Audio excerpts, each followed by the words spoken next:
মানিকগঞ্জের শিবালয় উপজেলায় গ্রাহকদের টাকা আত্মসাতের অভিযোগে এক এনজিও চেয়ারম্যানকে রশি দিয়ে বেঁধে রাখার ঘটনা ঘটেছে। উপজেলার টেপরা এলাকার গ্রামের উন্নয়ন মাল্টিপারপাস কোঅপারেটিভ সোসাইটির চেয়ারম্যান জগন্নাথ চন্দ্র দাসকে সোমবার সকাল থেকে সন্ধ্যা পর্যন্ত উপজেলা হলরুমের সামনে ক্ষুব্ধ গ্রাহকরা বেঁধে রাখেন। বিস্তারিত থাকছে মোবারক হোসেনের প্রতিবেদনে। ভুক্তভোগীরা জানান, প্রায় এক যুগ আগে দুটি এনজিও খুলে ৩ শতাধিক গ্রাহকের কাছ থেকে প্রায় ৩ কোটি টাকা সঞ্চয় ও ঋণের নামে গ্রহণ করে এনজিওটি, কিন্তু মেয়াদ শেষে টাকা ফেরত না দিয়ে কর্মকর্তারা গা ঢাকা দেন।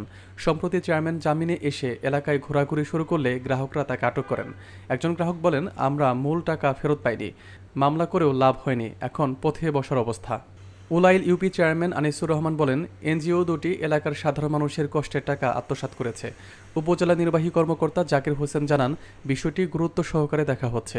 রাতে ইউএনও অফিসে আলোচনা হলেও সমাধান না হওয়ায় এনজিও চেয়ারম্যানকে সেনাবাহিনীর কাছে হস্তান্তর করা হয়। আমি 1 লক্ষ টাকা দিছি, খালি দিব করে দিতেছে না, তাও 2 বছর হয়ে গেল, খালি বাড়াই দিচ্ছি। খালি আমাকে ঘুরায়, এই রজব ঘুরায় আর এটাও ঘুরায়, আলমও ঘুরায়। টাকা দিচ্ছি যে 15 বছর ধরে, আমার 7 লাখ টাকা।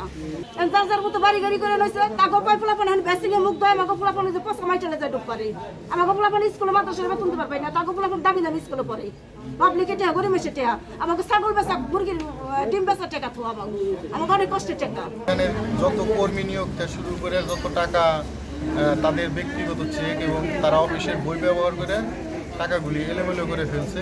পরবর্তীতে এখন এই আগের অনুসারের ইয়েতে আমি নতুন করে অফিসে যাই যে ফিল্ডের টাকাগুলি উঠে অন্তত গ্রাহক দেওয়ার একটা ব্যবস্থা করা। আনুমানিক হলে একদম অ্যাকচুয়ালি হিসাব করা হয়েছে প্রায় 2,96,00,000 টাকা পাবলিক পাবে এবং প্রতিষ্ঠানেরও আবার 2,70,00,000 টাকা ফিল্ডে গ্রাহকের কাছে স্থিতি আছে, সেটাও বিভিন্ন গ্রাহকের কাছে।